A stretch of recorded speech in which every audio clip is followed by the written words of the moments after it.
Fridge থেকে যখন পানি পড়ে একদম সিম্পল ভাবে আপনি চাইলে নিজে নিজে ঠিক করতে পারবেন। দেখাই ও দেখতে হইতে এই যেটা ফ্রিজ আছে এই ফ্রিজের তলে পানি পড়িয়া কি হিসাবে মানে তলে দিয়ে পানি ভিজিয়ে তার তো এইরকম যদি আপনি তোর ফ্রিজের থেকে পানি পড়ে তাহলে এটা লাগে আপনি মেকানিক্সের দরকার নাই, আপনি নিজে নিজে আরামসে মাত্র 2 মিনিটে ঠিক করতে পারবেন। আজ আপনি শিখাই মুখ কিলা তাহলে আজকে ভিডিও আমরা আরম্ভ করি। Welcome to Imdad blog. তো দেখতে হইতে আগে দিয়ে কীরকম পানি পড়িয়া পুরা মাটি পুরা ভিজি গেছে দেখতে হইতে।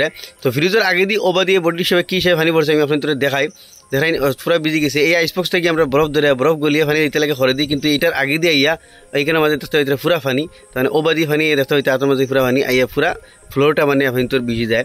তো এই পানি ফোড়ার কারণে তাহলে গিয়া এই যে ফ্রিজের আইসবক্সের ঠিক তলে যেটা ট্রে আছে দেখতে হইতে এই ট্রের প্রবলেমের কারণে আমি আপনার বাহরি দেখাই ট্রের মাঝে পানিটা কিলা জমছে দেখাই, কিন্তু এই পানিটা গিয়া খরে দিয়ে দিতে লাগে। খরে একটা ট্যাঙ্কি থাকে, ও ট্যাঙ্কির উপরে গিয়া মানে পানি জমা হয় আর কম্প্রেসারও গরমে গিয়া সেই পানিটা অটোমেটিক হয়ে যায়। কিন্তু এই ট্যাঙ্কির মাঝে পানি জমিয়া রয়েছে, পানিটা খরে দিয়ে যান না। এর কারণে দেখলো গিয়া এই ট্যাঙ্কির লাস্ট মাথা দেখতে হইতে একটা হোল আছে খানাবাই, হয় খানাবাই পানি পড়ে গিয়া ও খাগো পড়ে আর ও খাগি দিয়ে গিয়া খরের ট্যাঙ্কির গিয়া জমা হয়, কিন্তু এটার মাঝে যান না। যার কারণে দেখলো গিয়া এই যেটা ট্রে আর কি কিন্তু ট্যাঙ্কি হইতে গেলে আপনার ধরতে পারেন। তো এই ট্রের এই খানা যেটা হোল এই খানাটা জাম হয়ে গেছে। আমি ও দেখো পানি জমাই দেখাই, কিন্তু খানা বাই ভরতে লাগে ফোড়েন না। এই খানাটা আপনার তোর জাম হওয়ার কারণে এই পানিটা কমপ্লিট ট্যাঙ্কি ভরিয়া ওভার হইয়া ও খানা বাই ফরিয়া সামনে দিয়ে পড়ে। তো এই প্রবলেমটা কারণে এই ফ্রিজের সামনে দিয়ে পানি পড়ে। তো প্রবলেম আরেকগুলো আছে যেগুলো নাকি এই শাকটাও আপনার তো জাম হয়ে যাচ্ছে। সারা পাঁচটাও দেখতে হইতে এটা পুরো জাম।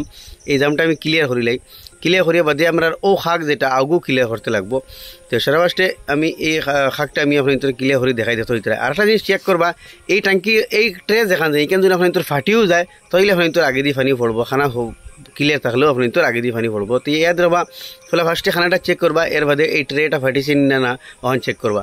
তো এটা আমি জামটা ছুটাই দেখতে হইতে হোল দিয়ে জামটা ছুটিয়ে দেখতে হইতে এই খানার মাঝে কী হিসাবে কাঁচড়া জমিয়া পুরা খানাটা জাম হয়ে গেছিল, যার কারণে এই পানিটা আগে দিয়ে ফড়িয়া এই ফ্রিজটা মানে আগে দিয়ে পানি ফরছে। তো দেখতে হইতে আমি খানাটা পুরা সাফ করে লিছি। তো ওই হিসাবে আপনি খানাটা পুরা সাফ করে দিবা। দেখো ভিতরে কিলা কাঁচড়া আসলে এখন তো হইতে হোল পুরা সাফ ধরাইন তাহলে দিয়ে দেখা যায়। এর বাদে আমরা হরমুখিতা এই যেটা শাক আছে কোনো সময় আপনার তোর ট্রে ঠিক আছে, ট্রের খানাও পুরা সাফ আছে। এর বাদেও আপনার তোর এই শাগর মাঝে দিয়ে যেটা খানা থাকে এই খানা জাম হইলেও আপনার তোর এই শাগর মাঝে ফড়িও আপনার তোর বাড়ি দিয়ে ফড়ি দিব। গতিকে আপনার এই শাকটারে এরকম তার দিয়া পুরা কুচাই কুচাই আপডাউন করে এই খানাটার ভিতরে আপনার সাফরি দেওয়া লাগবো। তো এই তার একটা আমার না আমি মুখটা ওলা বেন্ড করে দিয়েছি, তো তারটা ওলা মুখ বেন্ড করে দিবা তুই তার একদম পুরা বেঁচে যাইব। কমসে কম 3 ফুট লম্বা একটা তার আপনার এই খানা বাই ঢুকাইবা।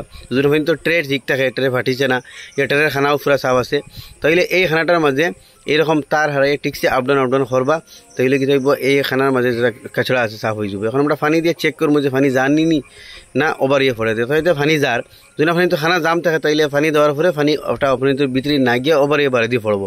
তো এই দুইটা জিনিস আপনি চেক করবা, ট্রে আর শাকটারে চেক করে হবা। এই দুটার প্রবলেম সলভ হয়ে গেলে আপনি তোর ফ্রিজতে পানি ভরতো না। দেখতে হইতে আইসবক্সের মাঝে যেগুলো বরফ আসলো গলিয়া পানি এই ট্রে মাঝে পড়ে দেখতে হইতে ওই হিসাবে আমরা ফ্রিজের সিস্টেমে পানির সিস্টেমটা কাম করে যে সময় এই ট্রের প্রবলেমে ইয়া এই শাক যখন জাম হয়ে যায় ওবা দিকে ফড়িয়া এই শাকও যায়। তো ফাইনালি গাইজ যেতে পারলে আমি সম্পূর্ণ প্রসেস আমি আপনার তোরা দেখাইছি যে ফ্রিজও কোন কারণে ফ্রিজের আগে দিয়ে পানি পড়ে আর কোন জিনিস আপনার চেক করতে হয় আমার সফা করে দিতে হয়।